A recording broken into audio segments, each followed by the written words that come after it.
Buenos días, estimados estudiantes. Bienvenidos a esta clase de modalidad virtual. Esta vez vamos a tratar las fuentes críticas de la novela La ciudad y los perros de Mario Vargas Llosa. Precisamente la lectura 5 de su diseño 3. Muy bien, empezamos. Ahí está, la diapositiva.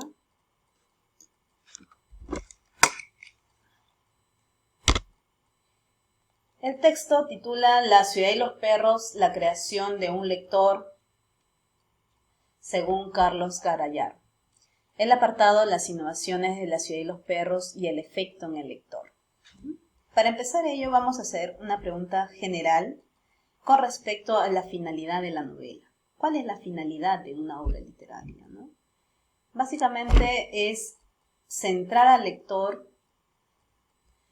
dentro de una realidad evocada por el libro, ¿no? Dentro de una realidad imaginaria. ¿Cómo así la obra nos remonta a este espacio?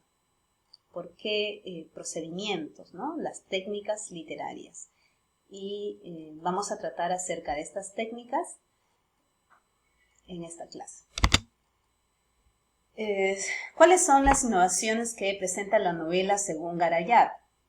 La presencia del narrador, las estructuras episódicas, los vasos comunicantes, el punto de vista temporal y los verbos temporales. Para hablar un poco de ellos, vamos a tratar antes la ficción. ¿Qué es la ficción? ¿No? Según Vargas Llosa, lo define así. Construir un mundo verbal esférico autosuficiente que llegue a obliterar la realidad real y la sustituya. Bueno, aquí hay varios términos categóricos, pero en realidad es bastante sencillo, ¿no? Un mundo verbal se refiere pues a este mundo que está construido a partir del lenguaje. Esférico al espacio y autosuficiente a las reglas que rigen dentro de este mundo posible. Por ejemplo, si me dicen que dentro de esta historia existen los gnomos, las hadas, los dragones y que hay quizá, no sé, un agujero negro dentro de todo ello, yo me tengo que creer esta historia, ¿no? Que llegue a obliterar, es decir, a reemplazar, sustituir a la realidad en la cual nosotros nos encontramos, ¿no? Aquí he tratado de graficar. Por un lado tenemos la realidad real y por otro lado el mundo narrado. La realidad real es donde nosotros estamos, ¿no? Y he puesto la imagen de una pareja paseando, caminando, puede ser tú, puede ser yo, cualquiera, no hay problema, ya te vas identificando quizá. Y el mundo narrado, que es el de la novela que estamos tratando, La ciudad y los perros, ¿no? ¿Cuál es el vínculo para nosotros trasladarnos de esta realidad real al mundo narrado? El narrador. Ahora, con respecto al narrador, hay varios tipos según Gerard Genette, ¿no? Pero esto lo vamos a tratar en otro espacio. ¿Qué es lo que busca la ficción? ¿No? Ser más autónomo. ¿Y de qué modo? Disminuyendo la presencia del narrador. Nos señala también el texto que esta invisibilización y disimulación del narrador se da por medio de la fragmentación en la novela. Si recordamos un poco la novela, las historias pues son alternadas, algunas están en el pasado, otras están en el presente, paralelas y otras están incluso en el futuro, ¿no? Cómo eran los personajes, cómo son y cómo van a ser o cómo van a terminar. Entonces hay un juego entre personajes, tiempo y espacio, ¿no? Para entender un poco la disimulación de este narrador, ¿no? La presencia de este narrador, hay un ejemplo que es del Boa. Cuando el Boa en su narración alterna, ¿no? De primera a tercera persona y lo hace de un momento a otro de tal manera que nosotros como lectores nos perdemos en ello y seguimos la historia. O sea, es decir, ya no notamos esa presencia del narrador y va siendo relegado a un aspecto secundario, ¿no? Esta influencia claramente es de Flaubert, un autor que ustedes también han tratado, ¿no? Con su novela Madame Bovary. Otra técnica son las estructuras episódicas o por episodios, ¿no? es cuando se alternan momentos de tensión con otras de distensión. Es decir, dentro de la novela hay momentos en los cuales las escenas son bastante tensas, ¿no? Como el hecho de la investigación de quién mató al esclavo. O el poeta va tratando de descubrir acerca de este hecho. También esta tensión baja un poco cuando nos presenta, por ejemplo, la historia del poeta con la madre, ¿no? Y nosotros entendemos un poco el distanciamiento entre estos personajes.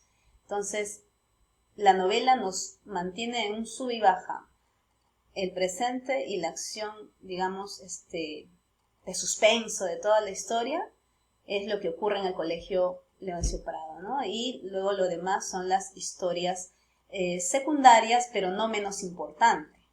Como dice ahí, en esa alternancia, los dos momentos no son igualmente importantes. Los que soportan el peso de la estructura son aquellos en los que la tensión se acrecienta. Bueno, tenemos una historia central e historias secundarias, ¿no? Alrededor. Otra forma también de llamarlo a esto es la sucesión de volcanes, un aspecto bastante metafórico que nos hace referencia pues al espacio de tensión, ¿no? Continuamos con los vasos comunicantes. Los vasos comunicantes es cuando las escenas ya no se enlazan por continuidad, sino en afinidad de otro tipo. Ahora estos tipos son diversos, ¿no? Por ejemplo, nos señala es cuando dos o más espacios que ocurren en tiempos distintos, únicos en una totalidad narrativa. Puede ser que la historia esté en el pasado, en el presente, en el futuro, pero todo esto suma a la totalidad del cuento, ¿no?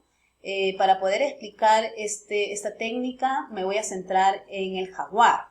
El jaguar es un personaje importante, crucial dentro de la novela y conocemos de él ciertos aspectos del pasado, pero también de su presente y también del futuro, ¿no? En el pasado, y he puesto acá jaguar pasado, tiene dos historias, ¿no? Esta relación amorosa que tiene, amorosa, tierna, con Teresa, y por otro lado también cuando él se inicia pues en la vida delincuencial y nos cuenta todas esas aventuras que tiene con Higueras, ¿no?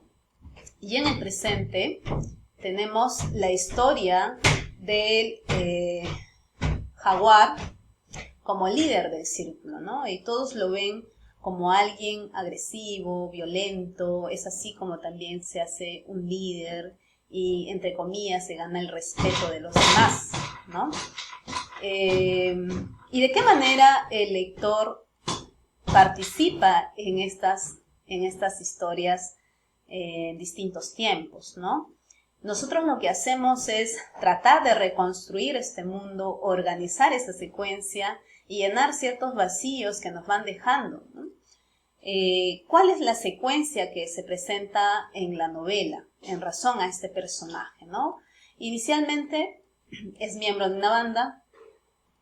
Esto es miembro de una banda, organiza el círculo, víctima de traición que lo deja solo en el mundo, odia a muerte a los delatores, tímido y enamorado de Teresa, emprende una nueva vida.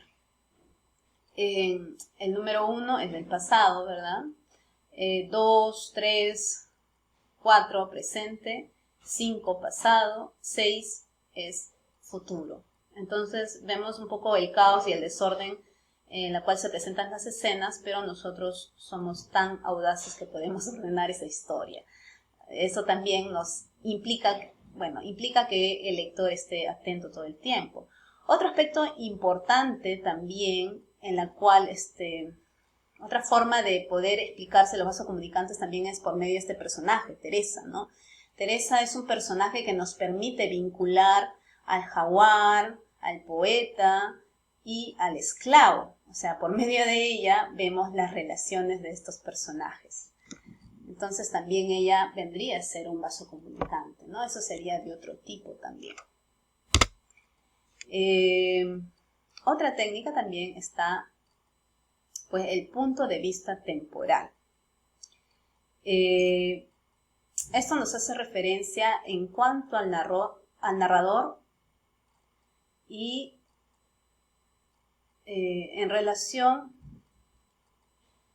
a lo que está narrando. Se dice que cuando está, o bueno, cuenta desde un futuro hechos pasados, hay una distancia pues abismal, ¿no? Si la narración va de presente a hechos pasados, se acerca un poco más. Si es de presente a presente, pues la cercanía es al máximo, como el ejemplo que está aquí. Les voy a leer, dice. Sí, dijo el hombre, no es un mal muchacho, es mi obra, ¿sabe usted?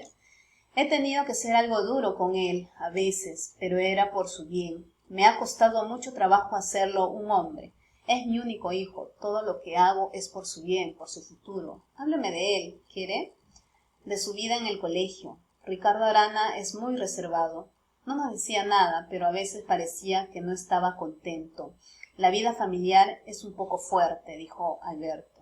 Cuesta acostumbrarse. Nadie está muy contento al principio. Entonces vamos notando que es la escena en la enfermería mientras el padre espera, ¿no?, ver a su hijo, y entre ellos se encuentra pues con Alberto y se da esta conversación.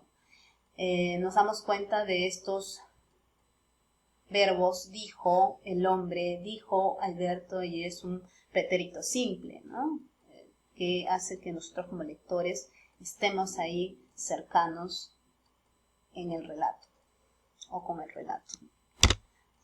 Continuamos con otra técnica que es el narrador múltiple. Ahora, esto de aquí a mí me ha sido bastante complejo, aunque complejo en realidad conectar con algo que yo entendía como polifonía también. Tiene algo de eso, no en toda su dimensión, pero es porque se puede llamar de diversas maneras, ¿no? Narrador múltiple, voces múltiples, enfoque narrativo múltiple, perspectiva múltiple, caleidoscopio, a ver si ustedes investigan esto, multiperspectiva. Entonces, todos estos nombres son lo mismo, ¿no? Y nos hace referencia a estas historias que son narrados por varios personajes. Y desde cada personaje, pues, nosotros notamos esta visión personal, ¿no? Notamos muy bien que en la novela, por momentos, quien nos está narrando es el boa, el poeta, Cava, jaguar. Entonces hay alternancias incluso en cuanto a los narradores. Como les decía inicialmente, yo lo conectaba mucho con la polifonía de voces, porque en el caso de la polifonía de voces me hace referencia pues a las múltiples voces que se presentan dentro de la obra, ¿no? Y esto también nos permite conocer a profundidad el personaje, pero sobre todo eso está conectado a su ideología, a su pensamiento, ¿no? Puede ser, por ejemplo, en cuanto a las clases sociales. ¿A qué clase social pertenece el poeta, el cava, el jaguar? Ellos representan determinados aspectos, ¿no? Entonces, para poder profundizar un poco más en ello, ya te lo dejo como tarea de investigación. Todo eso está propuesto por Mijael Bakhtin, un filósofo ruso. Muy bien, eso ha sido todo. Ustedes saben que están, si tienen alguna dificultad, lo pueden consultar, ya sea por el Classroom o por el correo institucional. Gracias.